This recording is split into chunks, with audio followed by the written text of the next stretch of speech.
The journey to Chiron's secluded sanctuary in Mount Pelion was itself a test. Along the way, Hercules encountered challenges meant to prepare him for the teachings ahead.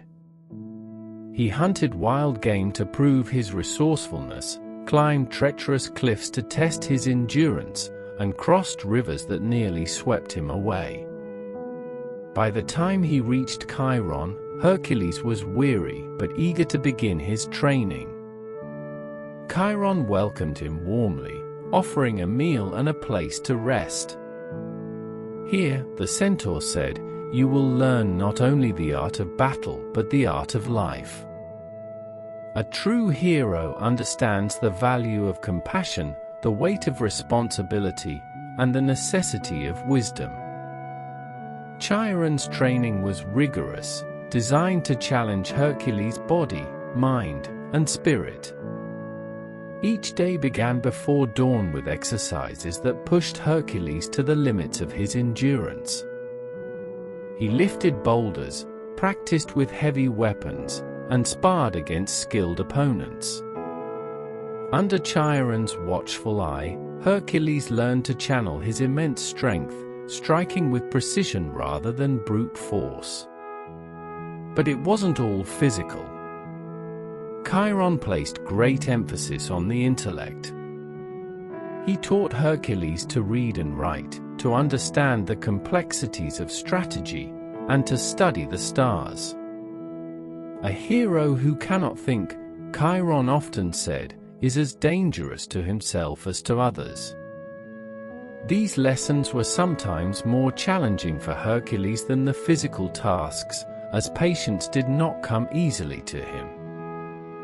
One particularly memorable lesson involved archery. Hercules, confident in his strength, assumed he could master the bow with ease. However, Chiron handed him a lightweight bow and instructed him to hit a distant target. Hercules' first attempts were clumsy. His overconfidence caused him to snap the string multiple times. Frustrated, he demanded a stronger bow. Chiron, with his trademark patience, replied, "A warrior must master control before he seeks power."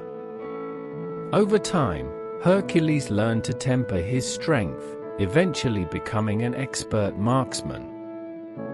Hercules' training also delved into moral philosophy and ethics. Chiron believed that a hero must understand the consequences of their actions. One day, while practicing combat, Hercules accidentally broke a wooden training dummy carved by one of Chiron's other pupils. While the act was unintentional, Chiron insisted that Hercules repair it. "Why must I bother with something so trivial?" Hercules asked. Chiron replied, "Because a hero's actions, no matter how small, affect others. Ignoring this is to ignore the essence of heroism." Hercules begrudgingly repaired the dummy but learned a vital lesson about responsibility. It was during these moments of reflection that Hercules began to understand the deeper meaning of heroism. It was not just about fighting monsters, but about protecting those who could not protect themselves. Hera's influence was never far, even during his training. She sent nightmares to torment Hercules, forcing him to relive the serpents in his cradle and visions of destruction he did not yet understand. At times, the nightmares left him shaken, doubting whether he could ever rise above the curse that seemed to define his life. Chiron, noticing the turmoil within his student, encouraged Hercules to speak of his fears. It was during these conversations that Hercules revealed his doubts about his worthiness and his anger toward Hera. Chiron listened carefully and offered a profound piece of advice: a hero is not defined by the burdens placed upon him, but by his ability to rise despite them. These words became a guiding principle for Hercules. Though the nightmares did not cease, he learned to confront them with courage rather than fear. After years of rigorous training, Chiron presented Hercules with a final test: to defeat the guardian of Mount Pelion, a massive boar that had terrorized the surrounding villages. Unlike the trials of his youth, this test required not only strength, but also strategy and restraint.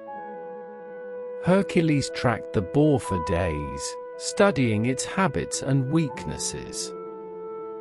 When he finally engaged the creature, he used his training to outwit and overpower it without causing unnecessary destruction.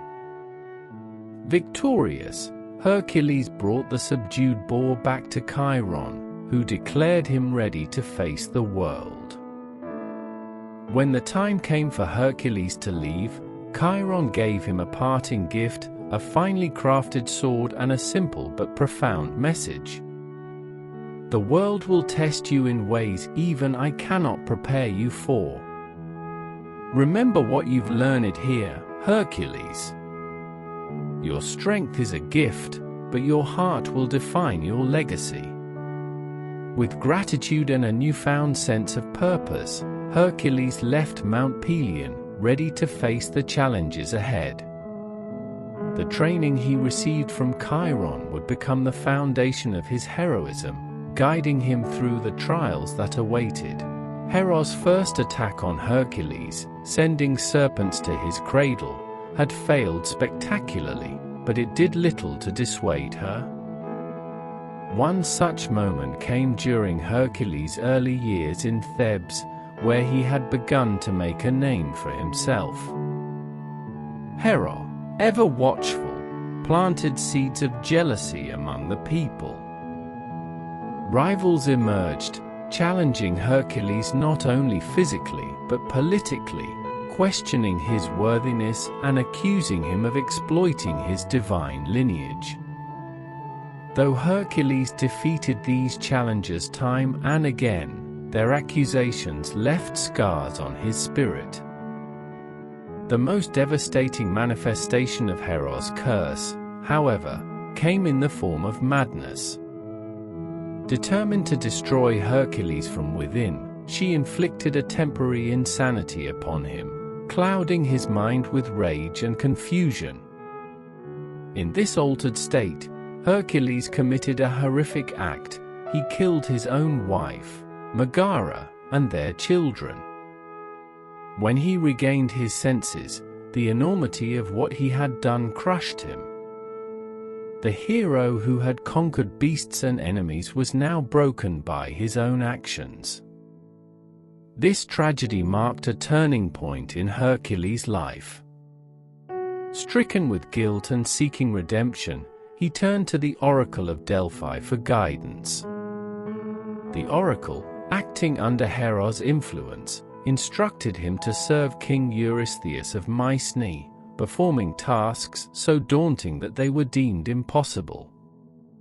These would come to be known as the 12 labors, the ultimate test of his strength, endurance, and character.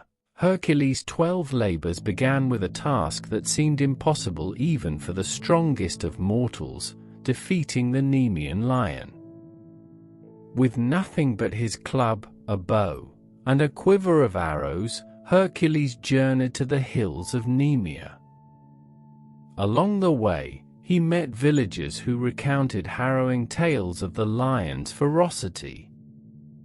They warned him of its invincibility, urging him to turn back. But Hercules, determined to redeem himself through the 12 labors, pressed on. As he approached the lion's territory, the forest grew eerily silent. Even the birds and insects seemed to avoid the beast's domain. Hercules prepared himself for a confrontation unlike any he had faced before.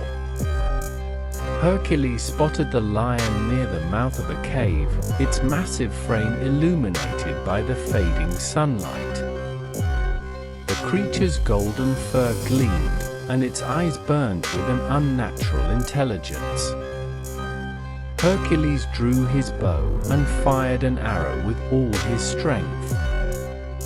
The arrow struck true, but bounced harmlessly off the lion's hide. The beast roared, a sound that reverberated through the forest, shaking Hercules to his core. Realizing that ranged attacks were futile, Hercules abandoned his bow and approached the lion with his club. The beast charged at him, its powerful limbs shaking the earth with each step. Hercules swung his club with tremendous force, striking the lion on the head. To his astonishment, the weapon shattered on impact, leaving the lion unscathed. The lion swiped at Hercules with its claws, narrowly missing him as he rolled out of the way. The hero retreated to the trees, formulating a new plan. He realized that brute force alone would not defeat the beast. If he were to succeed, he needed to outthink it. Hercules observed the lion from a safe distance, noting its patterns and behaviors. He noticed that the lion frequently retreated to its cave after hunting. The cave had two entrances, one serving as an escape route. Hercules devised a plan to block one entrance with boulders, forcing the lion to confront him head-on inside the cave, where its agility would be limited. Under the cover of darkness, Hercules quietly piled heavy stones at one entrance of the cave. The task was grueling, but his immense strength made it possible. By dawn, his trap was ready. Hercules entered the cave through the open entrance, holding nothing but his bare hands. The lion, sensing an intruder, growled menacingly. Its golden fur glowed faintly in the dim light, making it appear otherworldly. Hercules stood his ground as the lion charged at him, its claws extended and teeth bared. Inside the confined space of the cave, Hercules engaged the lion in a brutal struggle. Without weapons, he relied on his raw strength and combat training. He dodged the lion's claws and teeth, grappling with the beast whenever it lunged at him. The fight was relentless, testing Hercules' endurance and willpower. At one point, the lion pinned him to the ground, its jaws snapping inches from his face. Summoning every ounce of strength, Hercules seized the lion by its throat. He tightened his grip, using his immense power to choke the beast. The lion thrashed violently, but Hercules held firm. After what felt like an eternity, the lion's struggle ceased. It collapsed, lifeless, under Hercules' grasp. The slaying of the Nemean Lion marked the beginning of Hercules' rise as a true hero. News of his victory spread across Greece, inspiring awe and hope among the people. Hercules had not only proven his strength, but also his ingenuity and determination. Yet, this was only the first of 12 labors. Hera, furious at his success, plotted even greater challenges for him. For Hercules, the Nemean Lion was not merely a test of strength, but a lesson in adaptability and perseverance, qualities that would be vital in the trials to come. The second labor assigned to Hercules was even more daunting than the first, to slay the Ceryneian Hydra, a monstrous serpent with 9 heads, one of which was immortal. Dwelling in the swamps near Lake Lerna, the Hydra was a creation of Hera, born to be an eternal thorn in Hercules' side. Its breath was toxic, and its blood so venomous that even the slightest touch could bring death. To make matters worse, whenever one of its heads was severed, two more would grow in its place. King Eurystheus, still hoping for Hercules' demise, sent him to defeat the Hydra with no further instructions, confident the beast's regenerative powers would seal the hero's fate. Hercules traveled south to the dark and treacherous swamps of Lerna. Alongside him was his nephew and trusted companion Iolaus, who insisted on accompanying Hercules despite the danger. Though Hercules initially hesitated to accept help, he recognized the value of Iolaus' quick thinking and unshakable loyalty. The swamps were shrouded in an eerie mist, with gnarled trees and stagnant waters creating an oppressive atmosphere. As they approached the Hydra's lair, Hercules noticed the signs of the beast's presence: charred remains of animals, a foul stench of decay, and the poisoned earth where nothing could grow. Hercules and Iolaus found the Hydra in a dark, cave-like hollow nestled among the swamp's reeds. The beast was massive, its scaled body coiled like a serpent waiting to strike. Its 9 heads writhed in the air, each one hissing and snapping with venomous fangs. The central, immortal head was larger than the others, its eyes glowing with a menacing light. Before Hercules could make his move, the Hydra attacked.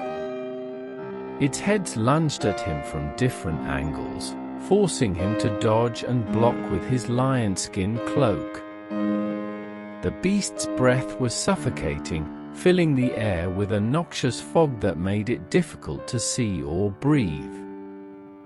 Hercules realized he could not afford a prolonged battle. He needed a strategy to outwit the Hydra. Hercules wielded his sword and swung with precision, severing one of the Hydra's heads. For a brief moment, it seemed as though he had gained the upper hand. However, as the severed stump writhed, 2 new heads sprouted in its place, each just as deadly as the original. The Hydra seemed to grow stronger with every blow.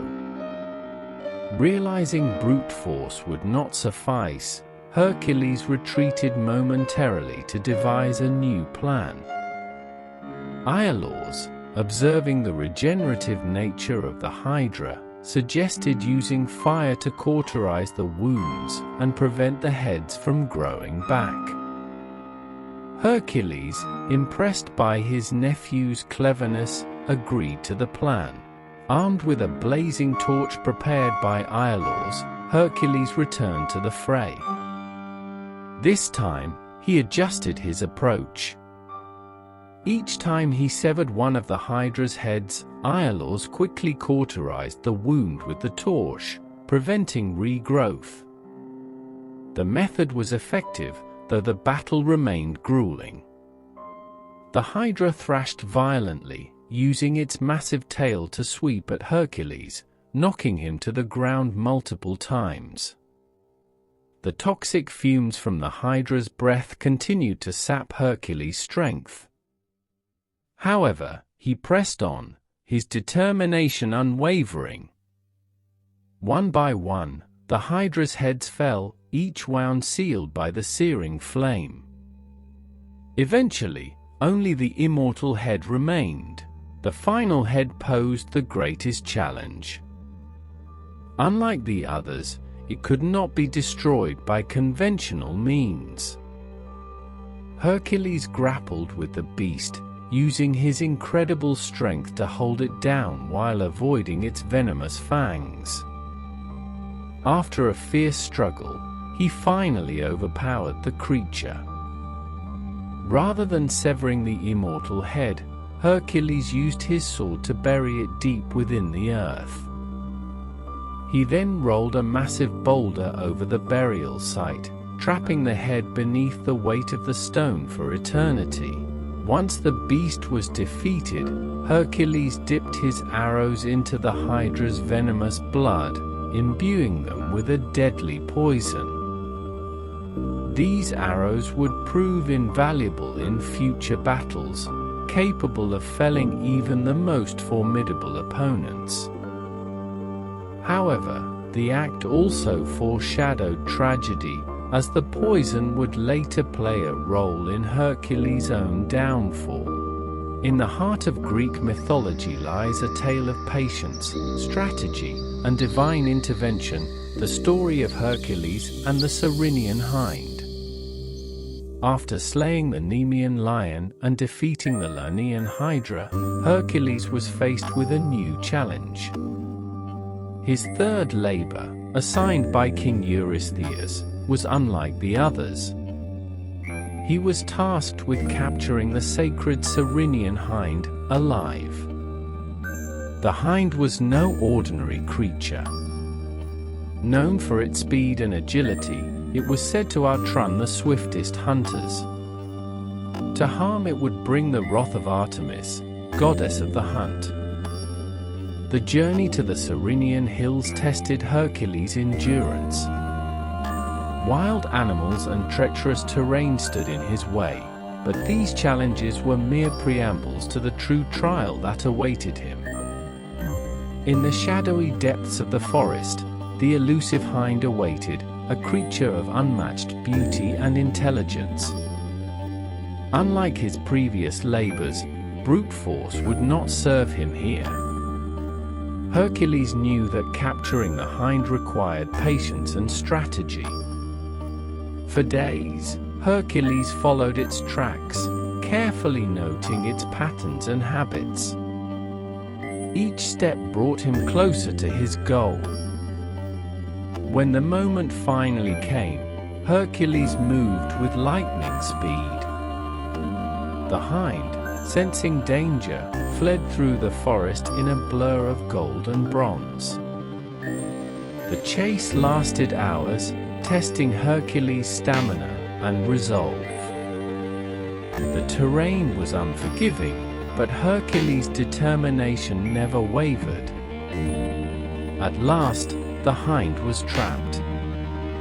But Hercules knew that force would only provoke it further. Instead, he used gentle words to calm the creature, seizing it with care and binding its golden antlers. But as Hercules began his journey back, he faced an even greater challenge, the goddess Artemis herself. Understanding the sanctity of the creature, Hercules explained his mission with humility. His sincerity softened Artemis' anger, but she demanded the hind's release. Upon his return, Hercules informed Eurystheus of his success. Yet the king, ever scheming, declared the labor incomplete, frustrated that the hind had not been delivered as he had imagined. The capture of the Ceryneian hind was more than a test of strength, it was a testament to Hercules' patience, respect, and growing wisdom. A hero's journey is not just about battles won, but lessons learned. Among the 12 labors of Hercules, the capture of the Erymanthian boar stands as a tale of courage, strategy, and sheer determination. A creature of terror, the boar ravaged the lands of Arcadia, leaving destruction in its wake. King Eurystheus, ever seeking Hercules' downfall, ordered the hero to capture this monstrous beast alive, a task many believed impossible. But Hercules was no ordinary man. He was determined to bring peace to the people of Arcadia, no matter the cost. Traveling to the heart of Arcadia, Hercules encountered stories of despair. The boar's rampages had left fields barren, homes shattered, and lives in ruin. Yet, these tales only strengthened his resolve. The journey to Mount Erymanthos was fraught with danger, but Hercules pressed on, knowing that the fate of an entire region rested on his success. When Hercules finally laid eyes on the Erymanthian boar, he was struck by its sheer size and ferocity. This was no ordinary beast. It was a living force of nature. One wrong move could spell disaster. Hercules knew he needed a plan. Brute force alone would not suffice. Relying on his wits, Hercules devised a plan. Using the mountain's rugged landscape, he laid a series of traps designed to funnel the boar into a confined space. Every detail had to be perfect. The trap needed to hold the boar's immense strength without causing it harm. A true test of Hercules' ingenuity. When the moment came, Hercules baited the boar, drawing it into a furious chase. The ground shook as the beast charged, its tusks tearing through the underbrush. It was a battle of endurance and strategy. Hercules used the landscape to his advantage, guiding the beast toward its inevitable capture. At the critical moment, Hercules' plan succeeded. The boar became entangled, its strength working against it as the net tightened with every struggle. Even trapped, the boar was a formidable opponent. But Hercules, with his unmatched strength and skill, managed to subdue the beast without harm. With the Erymanthian boar in tow, Hercules began the arduous journey back to Mycenae. Along the way, the people of Arcadia rejoiced, their tormentor finally subdued. But King Eurystheus, ever fearful, ordered the boar to be released, unwilling to face its power, even in captivity. The capture of the Erymanthian boar was more than a test of strength. It was a testament to Hercules' intelligence, perseverance, and growing wisdom. Another labor completed, another legend born. Among the 12 legendary labors of Hercules, one stood out as a testament not to his brute strength, but to his unmatched ingenuity and resourcefulness. This is the tale of the Augean stables. When King Eurystheus commanded Hercules to cleanse the Augean stables in a single day, the challenge seemed straightforward, but oh, how deceiving appearances can be. These stables, owned by the formidable King Augeas of Elis, were no ordinary barns. For decades, they housed a gargantuan herd of cattle, their waste piling up to unimaginable heights. The stench alone could make even the bravest turn away.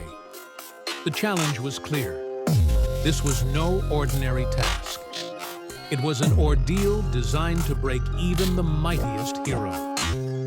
King Augeas, with a smug grin, promised Hercules 1/10 of his cattle if he succeeded.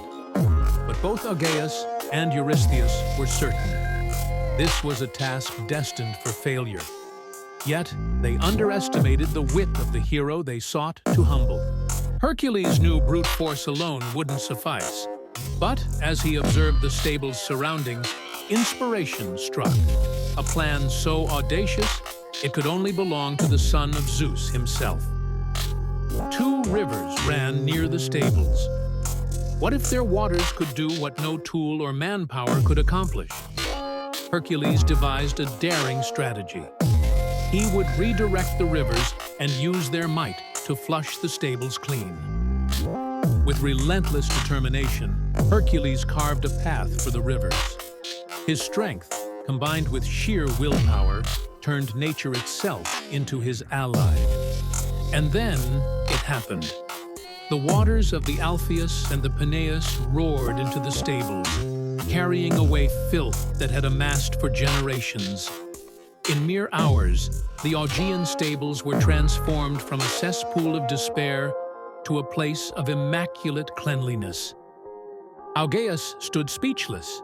His scheme to humiliate Hercules had backfired spectacularly. Yet, despite the hero's triumph, Augeas betrayed his word. Claiming the rivers, not Hercules, had accomplished the task, he refused to grant the promised reward. This act of treachery kindled a fire of fury within Hercules. Though the hero refrained from immediate vengeance, the betrayal would not be forgotten. Justice, as Hercules vowed, would find its way. The cleansing of the Augean stables became a celebrated feat, immortalized in the annals of Greek mythology. It was more than just an act of strength. It was a triumph of intellect over adversity. Years later, the people of Elis rebelled against Augeas's tyranny. And when Hercules returned, justice was finally served. The tale of the Augean stables endures as a timeless reminder. True heroism lies not in muscle alone, but in the cleverness to overcome the impossible. Hercules' journey is a testament to resilience, wit, and the enduring human spirit. So, the next time you face an impossible task, remember the hero who cleaned the Augean stables, and let his story inspire your own triumphs. High in the trees of Stymphalos, a terror lurked. The Stymphalian birds were no ordinary creatures.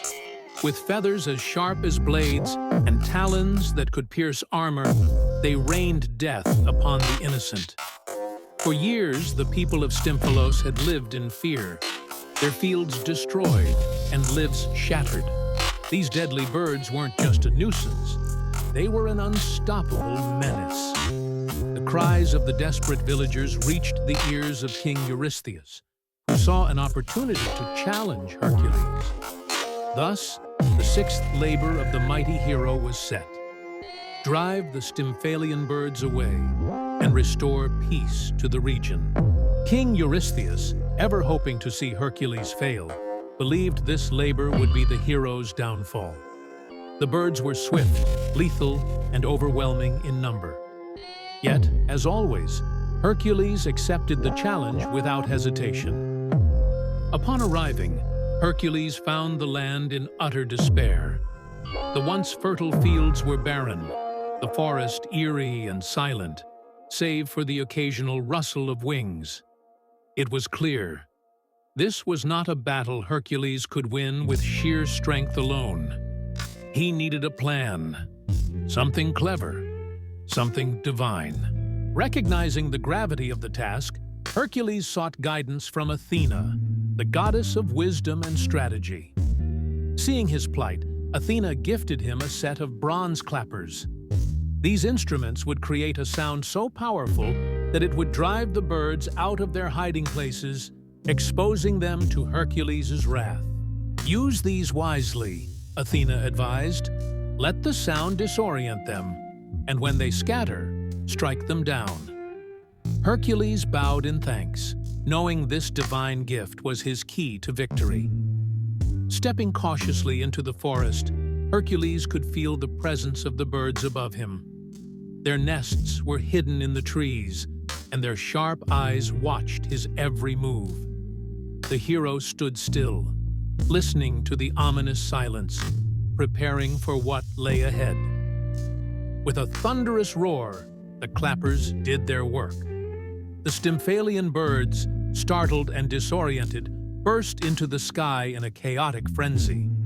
Their sharp, metallic feathers gleamed in the sunlight as they flew in every direction, squawking in confusion. Seizing the moment, Hercules unleashed his arrows with deadly accuracy.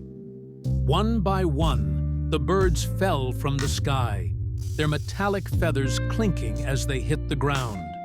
But the flock was vast, and the battle was far from over. The birds fought back fiercely, their sharp feathers slicing through the air like daggers. But Hercules, with his unmatched skill and unwavering resolve, refused to back down. Amid the chaos, Hercules spotted a larger group of birds circling in a clearing. At their center was the largest and fiercest of them all, the leader of the flock. Hercules knew this was his chance to turn the tide of the battle. With a single, perfect shot, Hercules brought down the leader of the Stymphalian birds. The remaining flock, now leaderless and terrified, scattered in all directions, never to return. The skies over Stymphalos were clear at last. The villagers rejoiced. their long nightmare finally over. Hercules had not only freed them from the terror of the Stymphalian birds, but also restored hope to a land that had been shrouded in despair. Though King Eurystheus begrudgingly acknowledged the completion of the labor, he remained bitter, dismissing Hercules' efforts as luck. But the people of Stymphalos knew the truth. Their hero had faced the impossible and prevailed. The defeat of the Stymphalian birds was more than just another labor. It was a testament to Hercules' growth as a hero, one who combined strength with strategy, courage with wisdom. This triumph would live on as a lesson in resilience and ingenuity, inspiring generations to come. Today, we dive into one of the most thrilling chapters of Greek mythology, a tale of strength, courage, and intellect. This is the story of Hercules and the legendary Cretan bull. As the seventh labor assigned by King Eurystheus, Hercules faced a creature of unmatched ferocity, the Cretan bull. This beast, a gift from Poseidon, was both a symbol of strength and destruction, leaving chaos in its wake on the island of Crete. With a heart full of purpose and a mind set on his task, Hercules journeyed to Crete. His mission? To capture the beast alive, a condition that made this task infinitely more challenging. Upon reaching Crete, Hercules sought the blessing of King Minos. The king, though wary, granted permission, warning the hero of the bull's untamed fury. "Fear not, your majesty. I shall return with the bull subdued." For days, Hercules tracked the beast through forests and fields, following the destruction it left behind. Finally, on the third day, he found it.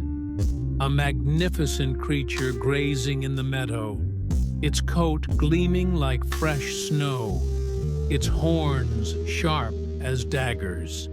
With calculated steps, Hercules closed the distance. Then, with a sudden burst of speed, he lunged, grasping the bull by its massive horns. What followed was a battle of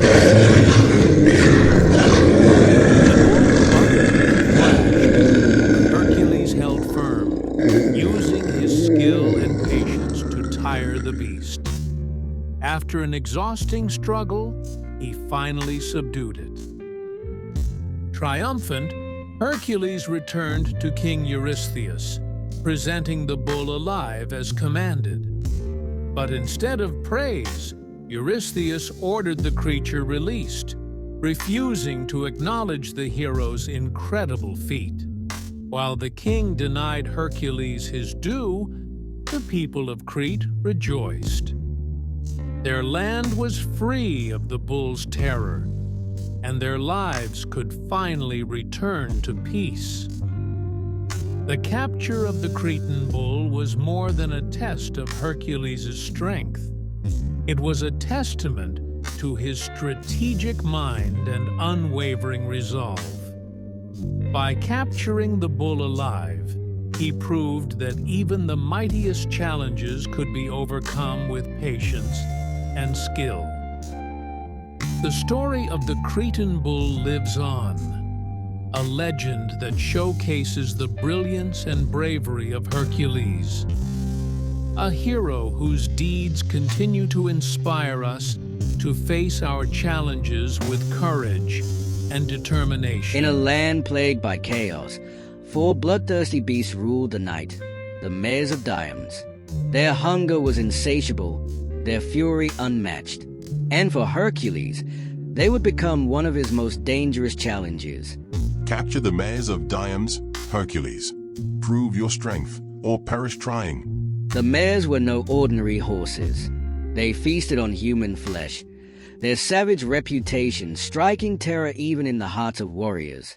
King Diams used the mares as instruments of terror, feeding his cruelty with their savagery. Undaunted, Hercules set out for Thrace, knowing this task would test more than his strength.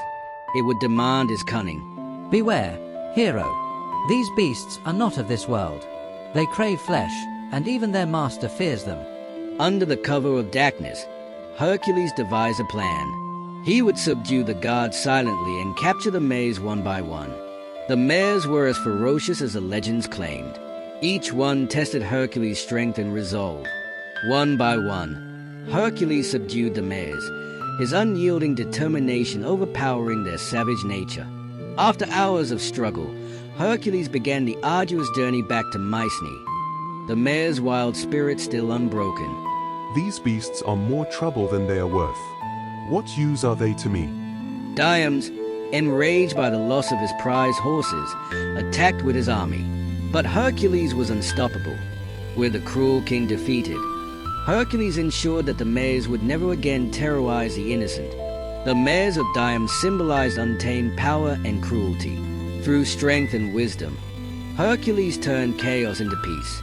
Hercules' triumph over the mares of Diam stands as a testament to courage, strategy, and the enduring power of the belt of Hippolyta, the ninth labor of Hercules, is a tale of diplomacy, battle, and respect.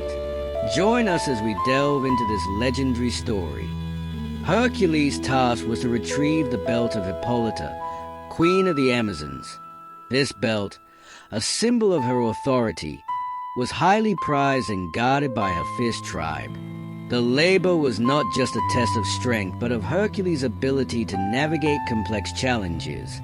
Hercules embarked on a long journey to the land of the Amazons, a place of legendary warriors where men rarely ventured. Along the way, he heard countless stories of their prowess and their distrust of outsiders. Yet, Hercules remained steadfast, determined to complete his labor. As Hercules reached the Amazonian lands, he was met with suspicion and hostility. The warriors, tall and formidable, approached him cautiously, weapons ready. Despite their distrust, Hercules explained his mission and requested an audience with their queen. Hercules was brought before Hippolyta, the Amazonian queen. She was regal, her armor gleaming as she regarded him with a mix of curiosity and caution. Hercules spoke of his task, emphasizing his desire to avoid violence and hoping to negotiate for the belt. Hippolyta, wise and commanding, listened intently. After hearing Hercules' plea, Hippolyta faced a dilemma. The belt was not just a token of power. It was a symbol of her people's strength. To relinquish it without a fight might tarnish their reputation. She proposed a challenge. Hercules would have to prove his worth by defeating her in single combat. The battle between Hercules and Hippolyta was fierce and intense. Hippolyta fought with precision, her spear a blur of movement, while Hercules relied on his unmatched strength and endurance. For hours, the two clashed, neither willing to concede. Finally, Hercules managed to disarm her with a well-timed strike, ending the contest without delivering a final blow. Though defeated, Hippolyta recognized Hercules' honor and strength. She handed over the belt willingly, acknowledging his victory and the respect he had shown her and her people. It was not just a physical triumph, but a meeting of mutual admiration. With the belt in hand, Hercules made his way back to Mycenae. King Eurystheus, who had hoped this labor would prove impossible, begrudgingly accepted the belt.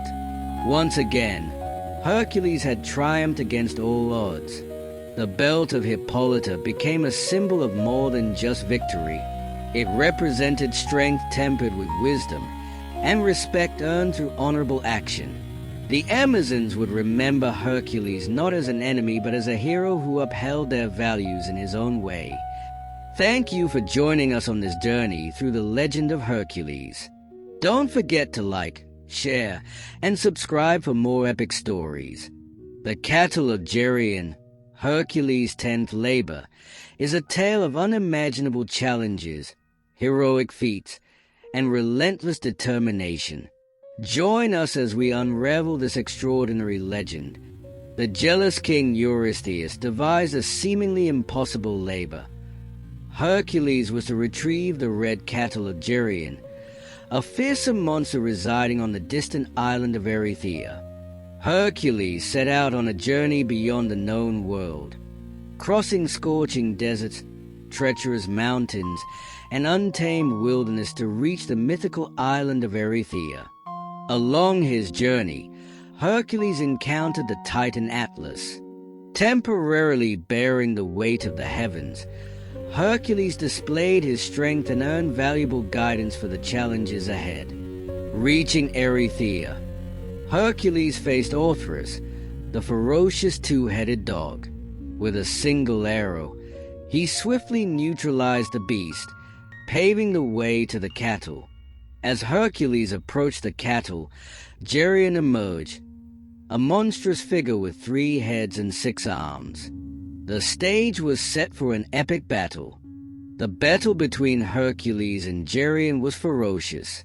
With unmatched strength and determination, Hercules vanquished the monster, securing the cattle for his labor. The cattle, vibrant and powerful, symbolized the labor's difficulty. Hercules began the arduous task of leading them back to Mycenae. On the return journey, Hercules faced numerous obstacles, including the fire-breathing giant Cacus, who attempted to steal the cattle. Hercules defeated him and pressed onward. Hercules returned to Mycenae with the cattle, completing yet another impossible labor and thwarting King Eurystheus' expectations. The cattle of Geryon remain a symbol of Hercules' heroic journey, a testament to his unparalleled strength, resilience, and the ability to overcome even the most insurmountable challenges. Thank you for joining us on this journey through the legend of Hercules. Don't forget to like, share, and subscribe for more epic stories. Hercules, the greatest hero of Greek mythology, faced 12 legendary labors to atone for his past. But among these monumental tasks, one stands out for its mystique and peril: the retrieval of the golden apples of the Hesperides. These apples, said to grant immortality, were a gift from Gaia, the earth goddess, and were guarded by a fearsome dragon named Ladon. Today, we unravel the tale of Hercules' 11th labor, an epic journey into the unknown. It all began with King Eurystheus, Hercules' cruel taskmaster, who demanded that the hero retrieve the golden apples. He knew the task was shrouded in mystery. No one knew the garden's exact location, and it was said to lie at the ends of the earth, beyond mortal reach. For Eurystheus, the apples were a prize to enhance his daughter Admete's power.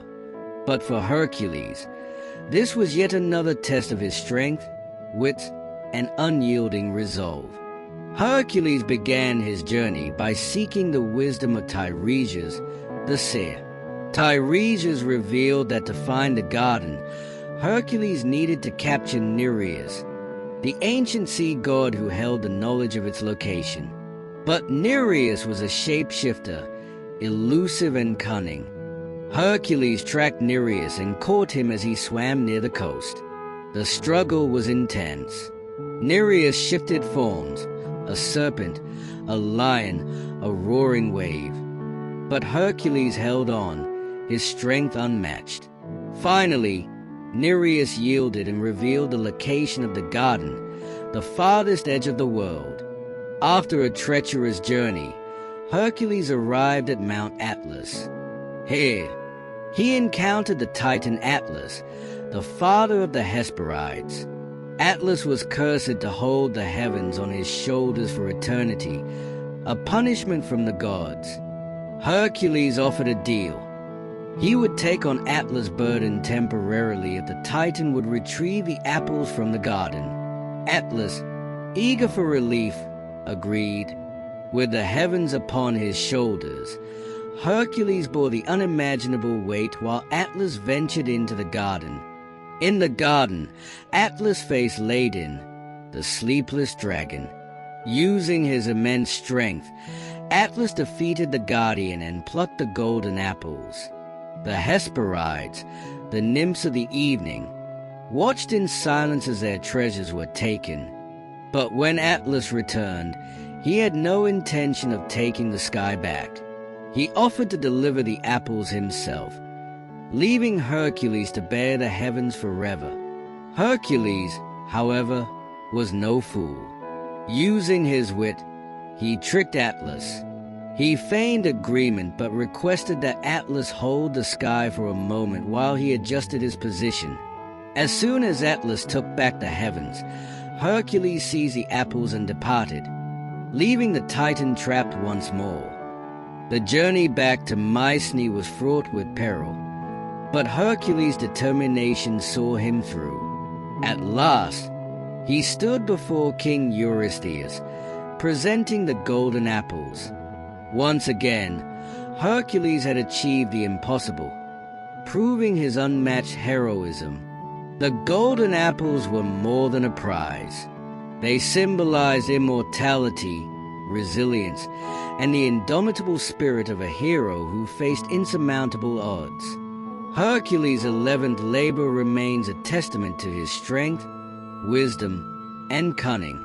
After completing 11 near-impossible labors, Hercules faced one last challenge from King Eurystheus. The task? To descend into the underworld and bring back Cerberus, the three-headed hound that guarded the gates of the dead. This wasn't just a test of strength. It was a confrontation with death itself. Knowing the dangers ahead, Hercules sought guidance from the great seer Tiresias. The seer advised him to find Hermes, the messenger god, who could guide him safely into the underworld. With Hermes' help, Hercules prepared for the most perilous journey of his life. At the gates of the underworld, Hercules encountered Charon, the ferryman of the dead. After offering payment, he was ferried across the dark, swirling waters of the Styx. The realm of the dead was a haunting place, filled with spirits and eternal torment. Yet, Hercules pressed on. In the heart of the underworld, Hercules faced Hades, the god of the dead. Though intrigued by the hero's courage, Hades laid down one condition: Cerberus must be captured unharmed. Hercules accepted, knowing the difficulty of the task that lay ahead. Deep in the shadows of the underworld, Hercules confronted Cerberus. The massive hound, with glowing eyes and a serpentine tail, was a terrifying opponent. Each head lunged with ferocity, but Hercules, armed with his lion-skin cloak and sheer strength, fought valiantly. It was a battle of wills, a hero's resolve against a beast of death. After a grueling struggle, Hercules managed to subdue Cerberus without harming him. The guardian of the underworld was now in the grasp of the mighty hero, but the challenge wasn't over yet. Hercules still had to return to the surface. The journey back was fraught with peril. Hercules navigated the Styx once more, facing the wrath of the Furies and other dangers of the underworld. Yet, his determination never wavered. Finally, he emerged into the mortal world, leading Cerberus to the palace of King Eurystheus. When Eurystheus saw the fearsome Cerberus, he was overcome with terror. He immediately ordered Hercules to return the beast to the underworld. But the king could not deny the hero's victory. Hercules had completed the final labor. With the capture of Cerberus, Hercules had completed the 12 labors, a feat that cemented his place as one of Greek mythology's greatest heroes. His strength, courage, and determination made him a symbol of heroism for all time. Hercules' story reminds us that no challenge is insurmountable when faced with unwavering resolve. Thank you for joining us on this epic journey into Greek mythology. If you enjoyed this story, don't forget to like, share, and subscribe for more legendary tales. Let us know in the comments which myth you'd like us to explore next.